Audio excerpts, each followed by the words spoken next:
Hola amada comunidad Rey de Gloria, ¿cómo están? Espero que este video les haya con bien. Aquí yo, Emanuel, una vez más compartiéndoles una pequeña porción de la palabra, ¿cierto? Compartiendo el pan en comunidad, como le hemos llamado a esta sección de todos los viernes ya, como está siendo de costumbre. Y es un gusto para mí también poder entregarles esta pequeña reflexión, ¿no? Esperar que sea de bendición para sus vidas y así como también lo ha sido para la mía, ¿no? Qué bueno es compartir cuando algo nos hace bien, también pensar que para alguien más también le pueda hacer bien. Entonces, lo que nos convoca el día de hoy, el texto se encuentra en el libro de Jeremías, en el capítulo 33, desde el versículo 1 al 6. Yo voy a hacer lectura de la nueva versión internacional, en caso de que ahí esté leyendo y no coincidan un poco las palabras, pero bueno, ese es el capítulo y voy con la lectura. Dice: La palabra del Señor vino a Jeremías por segunda vez, cuando éste aún se hallaba preso en el patio de la guardia. Así dice aquel cuyo nombre es el Señor, el que hizo la tierra, la formó y la estableció con firmeza. Clama a mí y te responderé, te daré a conocer cosas grandes e inaccesibles que tú no sabes. Porque así dice el Señor, Dios de Israel, acerca de las casas de esta ciudad y de los palacios de los reyes de Judá, que han sido derribados para levantar defensas contra las rampas de asalto y la espada. Los babilonios vienen para atacar la ciudad y llenarla de cadáveres. En mi ira y furor he ocultado mi rostro de esta ciudad, la heriré de muerte a causa de todas sus maldades. Sin embargo, les daré salud y los curaré, los sanaré y haré que disfruten de abundante paz y seguridad. Bueno, yo creo que de Jeremías harto se sabe la verdad. Si bien igual les voy a comentar un breve contexto, sabemos o entendemos que en el Antiguo Testamento, ¿cierto?, no existía la palabra de Dios como tal, sino que Dios, mediante los profetas, ¿cierto?, era la voz de Dios en esos tiempos y no había más, ¿no? En el fondo, esa era la manera de conocer o hablar con Dios. Eh, bueno, a Jeremías se le conoce como el profeta llorón también, eh, aunque la verdad su nombre no significa eso. Su nombre quiere decir Jehová arroja, o en el sentido de establecer como algún cimiento, o también se conoce como Jehová establece, coloca o envía. En el fondo fue un enviado de Dios, ¿cierto?, en su tiempo. Eh, que yo de imaginarlo digo qué difícil debió haber estado en sus zapatos. No me hubiese gustado ser Jeremías, la verdad. Al profeta Jeremías le tocó vivir una época muy triste en la historia del pueblo hebreo. Durante esta época, el pueblo del reino del sur, o Judá, fue llevado por Nabucodonosor a la cautividad en Babilonia, a pesar de que Jeremías se quedó en Jerusalén. Eh, y bueno, hay mucho, yo creo que hablar acerca del capítulo de Jeremías, pero me voy a centrar como en ciertos detalles. El pueblo de Israel, o de Judá en este caso, se encontraba en una condición espiritual caracterizada por la adoración abierta de ídolos. Esta incluía incluso un sistema de sacrificios de niños y, entre otros pecados de injusticia social que cada vez iban en aumento, ¿cierto? Y bueno, en el fondo, en resumidas cuentas, lo que estaba ocurriendo con este pueblo, estaba todo desordenado, ¿no? Estaban ocurriendo muchas situaciones de injusticia, se olvidaron del pacto que tenían con Dios, ¿cierto? Aquí nace el término de pacto, el pacto que tenían con Dios, como lo podemos ver en el libro de Deuteronomios, ¿cierto? Que tenían que cumplir la ley que Dios les había dado. Y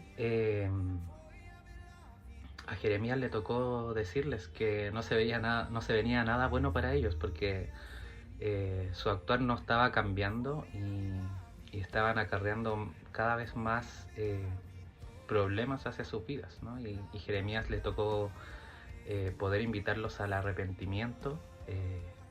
Le tocó duro, yo creo, poder decir como algo malo, ¿no? Hoy en día sabemos que las profecías eh, son diferentes a como las abordábamos en el Antiguo Testamento, ¿no? La palabra profética más segura que tenemos hoy en día es la Biblia, pero trato de imaginar en esos tiempos cómo habrá sido para la gente escuchar que Jeremías decía que venía el juicio de Dios sobre el pueblo porque desobedecieron en el fondo y estaban haciendo cosas que a Dios no le agradaban. y por sobre todo ante los juicios que Jeremías emitió ante el pueblo, ¿cierto? Transmitiendo la voz de Dios hacia el pueblo.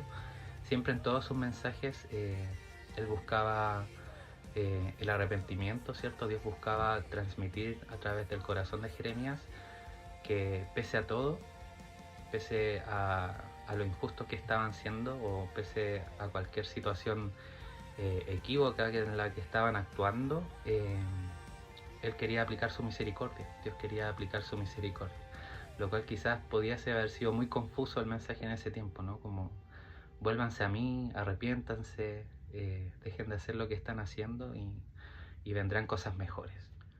Y bueno, frente a toda esta situación o a todo este contexto del libro de Jeremías un poco, esta semana me acordé de este versículo, ¿no? Tan reconocido, clama a mí y te responderé, ¿cierto? Y te enseñaré cosas grandes y ocultas, dice otra versión. Me hacía pensar un poco acerca de lo que es la voluntad de Dios. A veces sabemos cuál es la voluntad de Dios, ¿cierto? Porque conocemos las características y los atributos de Dios, ¿cierto? Hoy principalmente quiero destacar dos, que una es que tenemos un Dios misericordioso y que también tenemos un Dios justo.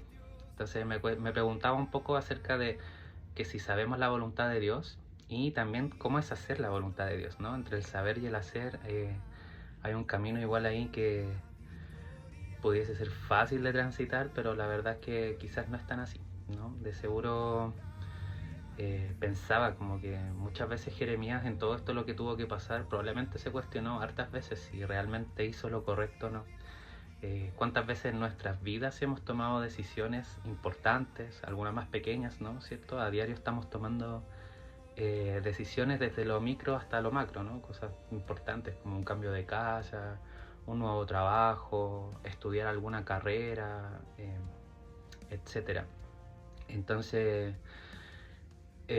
al leer a Jeremías y como ver como todo este carácter que tuvo que tener en el fondo, que era una persona que lloraba mucho aparte, como era muy sensible quizás, de seguro se cuestionó harto si realmente hizo lo correcto, ¿no? Y a veces pareciera ser que en el camino de Dios a veces igual nos podemos cuestionar y es muy válido de nuestro sentir humano si estamos haciendo lo correcto o no. A veces el entorno puede verse un poquito desesperanzador, a veces recibimos reacciones o situaciones de ciertas personas que no nos esperábamos,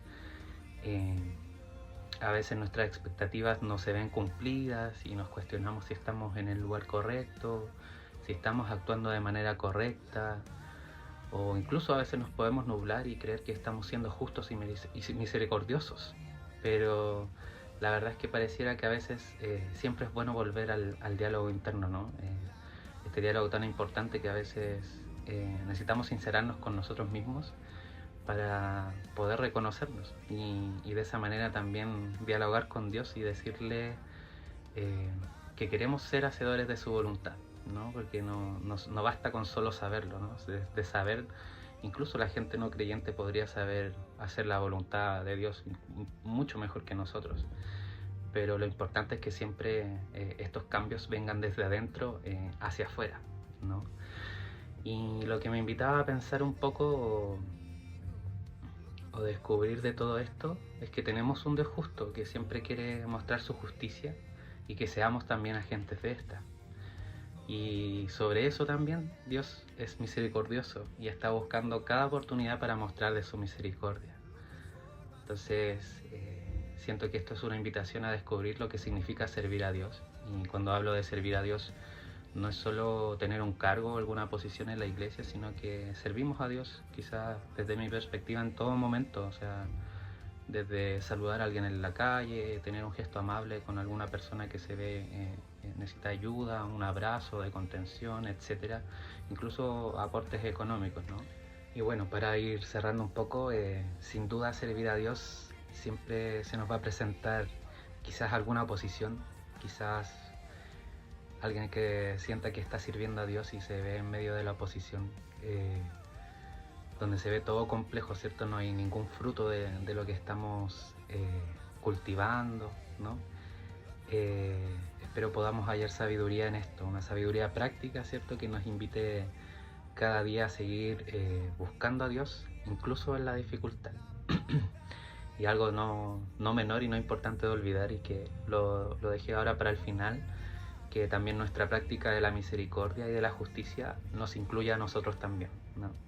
A veces podemos desvivirnos por buscar la justicia y la misericordia ajena y descuidamos también nuestra propia justicia y misericordia, ¿no? Y quisiera terminar también con estas palabras que aparecen luego en Lamentaciones, en el capítulo 3, versículos 22-23 y del 32 al 33, que dice: el fiel amor del Señor nunca se acaba, sus misericordias jamás terminan. Grande es su fidelidad, sus misericordias son nuevas cada mañana.